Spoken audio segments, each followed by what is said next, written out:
this is a correlation I managed to find by looking at this input and output. So for any of this input, I could substitute the value of the x and get the value of the y. For example, x1 would be 2 times 1 plus 1, which is 3. x2 would be 2 times 2 plus 1, which is 5. x3, 2 times 3 plus 1 would be 7. x4, 2 times 4 plus 1 would be 9. And finally, 2 times 5 plus 1, 11. So I can find this correlation between this input and output, and I call this correlation the functions, or set of rules. And now let's see in a XY chart form. For any functions, for any rule, set of rules between input and outputs, you have the option to plot them on the XY chart. An XY chart is a very illustrative way of representing a function. And XY chart is always a correlation, right? So for any x and y as a pair, and we can usually use this form of the brackets to show the coordinates of any specific point. So I could plot any point on the XY chart, and I could say if for example, for the point 1, I have 1 and 3. So I could plot this. I could try to have this kind of spacing, and I could index them as 1, 2, 3, 4. 1, 2, 3, or etc. So I could say when my x is 1, my y is 3. So on the x I have 1, and then the y I could go all the way to 3. So that would be the one of the point. Or the second point would be 2 and 5. So if I extend this one to 4 and 5, and again the second point would be 2 and 5. So if I connect these points, that would form a linear line. That would be the sketch of these functions. So the sketch of these functions, in this case, we do not even know what the rule is, right? But still we can plot this on the XY chart, because we have the pair of the points on this line. So if I want to plot this, that would be 2x plus 1. So for this kind of linear, we call this linear function. Later I'm going to explain why we call it linear. Why once some functions called linear, some function quadratic. Again, we learned this last week, that the linear functions, we usually have the power of 1, and for the quadratics, we have the power of 2. So in this example, because the power of the x is 1 here, that means that this is a linear function, because 2x plus 1, the power of x is 1, and that would be a linear function. Let's look at another one. Another exercise for better understanding of the function. It says, write down the mathematical functions that can be used to describe the following rules. So any functions could be described as a set of rules. Could be in the mathematical form as 2x plus 1, x squared plus 3, or any other linear or quadratic functions we learned so far. For example, it says square the input and divide the results by 4. Use letter x as an input and letter f to represent the functions. Another notations is an interesting part to know about the functions. For example, I could use the letter x to be my input. I could use the letter y to be my output. And the correlation of these two, input and output, I could use this notation. Y is the function of x. Y is the function of x. Again, this is a very interesting notations. The number inside the bracket would be the input, and the letter outside or on the other side of the equation, that would be the output.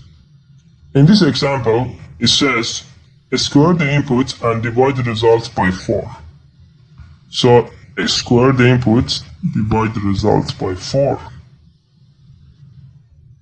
So the function would be y equates fx, or x squared over 4. Let's say my output is still y, so I say y is the function of t, which is the input, and input divided by 3 minus 8. So that would be y, my output, as a function of the input t, and the correlation would be t over 3 minus 8. Let me try some of this. This time is other way around. Last slide, they gave you a description of the rules. They ask you find the mathematical rule. This time they gave you a mathematical rule. They want to find the description. For example, the first one. fx equates 6x. So if I want to describe these functions, that would be take the input times it by 6. So take the input times input. How about the second one? Gz equates 6z. Again, the same thing, right? It's just the input instead of the x is z now, but the function is still the same. You have to take the input and times it by 6. Again, the same applies here.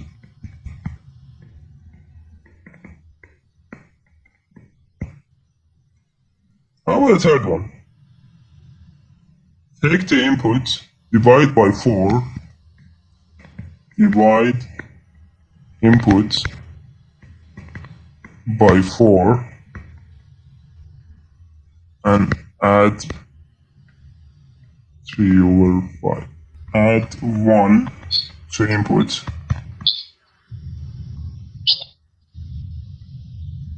Then I could say reverse it,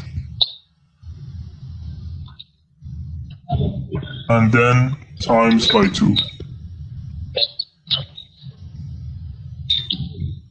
So if I want to write this, it would be 1 plus x, then reverse it would be 1 over 1 plus x, then times it by 2 would be 2 over 1 plus.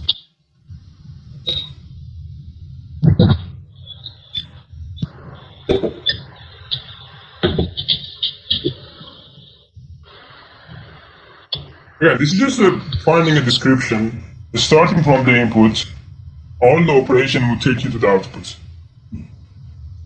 Here, another interesting form of the notation. Here you see on the bottom of the slide, it says you could input the function. So here when we say fx equates 6x, means all the inputs would be times by 6.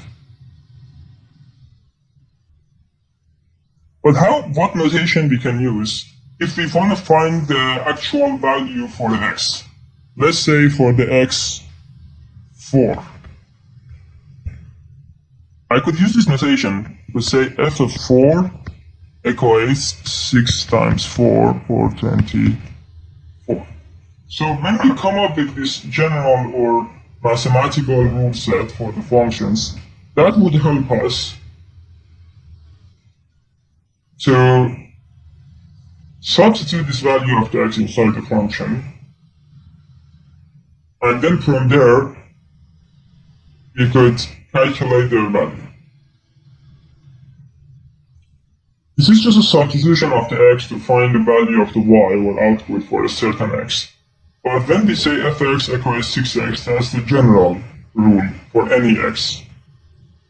So this you get used to this notation of the function. It's about practicing and substituting a value and putting inside the function. Let's see example. Why do we bother with this function, with these notations, with this terminology? Well, are we just making things complicated, or is this going to be helpful for giving a structure to physical problems, to engineering problems, when we have an input and we have an output which is a function of that? Let's see example here. It says the object moves in accordance with the vt equates ui plus at, where v is the velocity, ui is the initial velocity, and a is the acceleration, and t is time. It says if the body starts from rest, calculate its velocity after 15 seconds and with an acceleration of 3 meters per square seconds.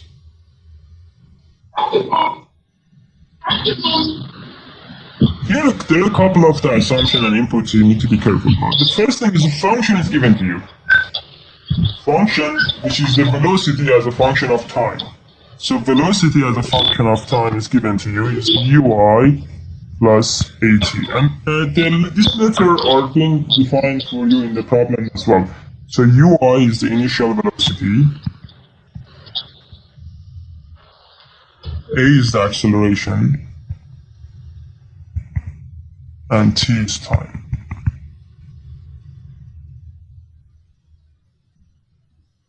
Okay, now let's look at this this way. It says calculate its velocity after 15 seconds if the body starts from the rest. What means start from the rest is as time 0, the body is stagnant, or is in rest, or the velocity is 0. So I have this input or initial condition. I can use this initial condition to find the value of the sum of the unknown coefficients in my functions. So if I substitute the value of the t0 here, v0 would be ui plus a times 0, where ui equates 0.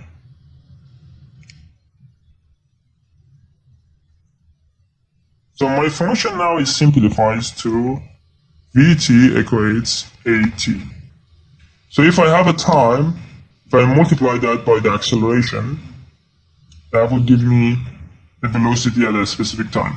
So here I ask you, what's the velocity after 15 seconds? So t, or time, is given to you as 15 seconds. Now if I substitute this inside, v15 would be acceleration, which is 3 times 15, would be 45 meters per second. Again, the whole problem could have been as simple as multiplying 3 by 15. Here, we're just trying to understand the physical context around these functions and how these functions are giving us a structure to not confuse things, to know what parameters should be taken from initial conditions, what coefficients are calculated from these initial conditions, and what is the output for us.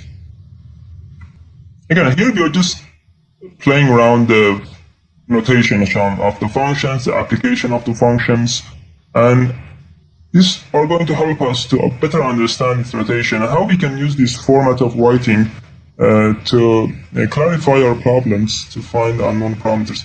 Here is another example. It says, given the function fz equates 4z plus 5, find f2. So every time you see a number inside the bracket in front of the f, that tells you that you're trying to find the output value for that input. So input here is 2, or z is 2. So f2 would be 4 times 2 plus 5. 8 plus 5 would be... Or the second one, it says f minus 2. So it would be 4 times minus 2 plus 5. Minus 8 plus 5 would be minus 3. Then you can do the same for the 5. So f5 would be 4 times 5 plus 5. Again, make sure you use the BODMAS rule in the order of operations. So first multiplication, then addition. So it would be 4 times 5, 20, plus 5, 25. But if you look at the example number 4, it says find the value of the f x over 2. So I don't have a number in bracket, but I don't have an x either. I have x over 2. So every time, what happened when I had 2 or minus 2 or 5? I just substituted the value of the x in 2 or minus 2 or 5. So I could do the same here. I could put the x over 2 inside the function. So in this example it would be 4 times x over 2 plus 5. So it would be 2x plus 5. So whatever you have in the brackets, you could substitute that with the value of the input, which is x. So fx plus 2 would be 4 times x plus 2 plus 5. So it would be 4x plus 8 plus 5, which is 4x plus 13.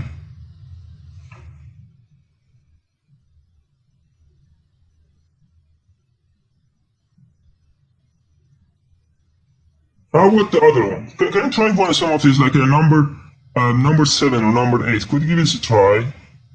It's more about substitute. So whatever inside the bracket, substitute that with the x, or in this case z. Question 4, it says, if ft is 2t squared plus 4, find the fx. Again, the only thing I do is that I substitute the input with whatever is inside the bracket. So here in the bracket I have x, so it would be 2x squared plus 4.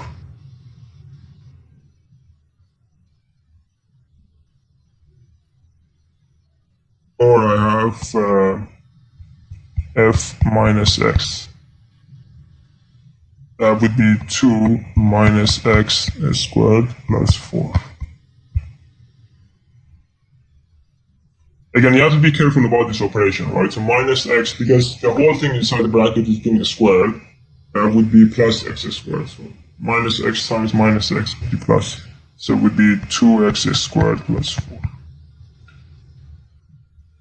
Some of them may be slightly more complicated. For example, what's fk over x?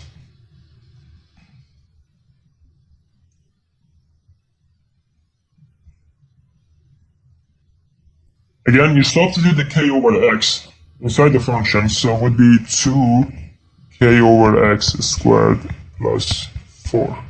So it would be 2k squared x squared plus 4.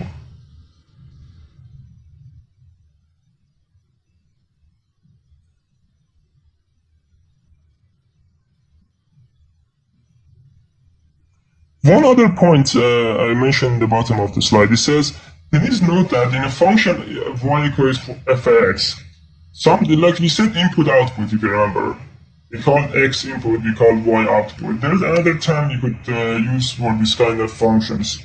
It's called independent parameters and independent variables and dependent variables. Because your output is always dependent on the input. So your output could be independent variable, your input could be dependent. So you always have input output or independent and dependent variables. So you could use a function to correlate these two.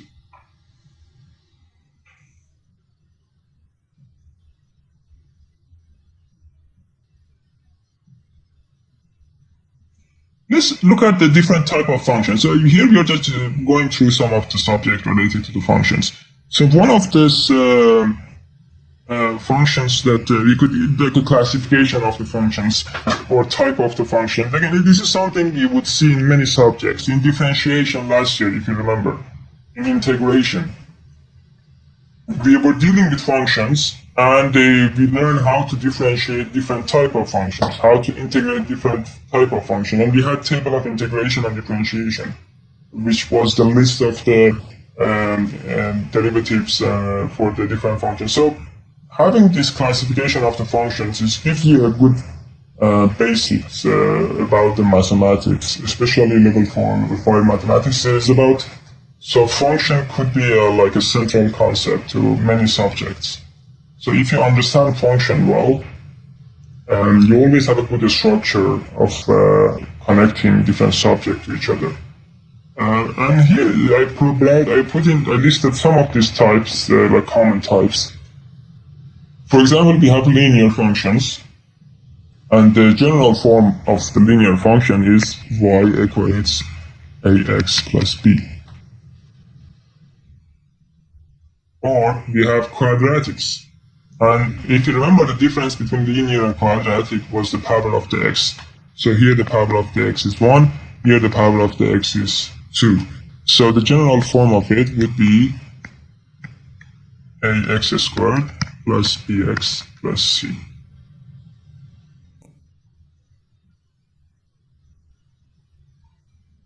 Or cubic. So cubic, the power of the x, or the highest power of the x is 3. So general form of it would be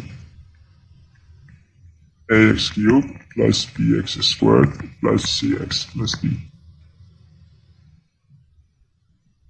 So that would be the general form of the cubic functions. Or it could be power form, called quartic or the biquadratic. Again, you could try to come up with the general form of this. It would be ax to the power of 4 plus bx cubed plus cx squared plus dx plus e. Or the correlation between input and output could be logarithmic.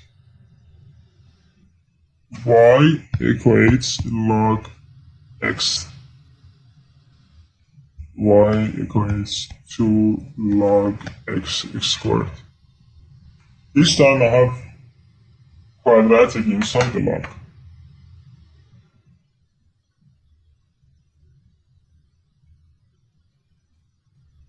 Could be exponential to the base of the Euler number. So it could be e to the power of 2x. E to the power of x cubed. All of them are called exponential. Or it could be a trigonometric function like sine, cosine, tangent. Would be sine x over 2. It would be cosine x squared. It could be tangent x over 2.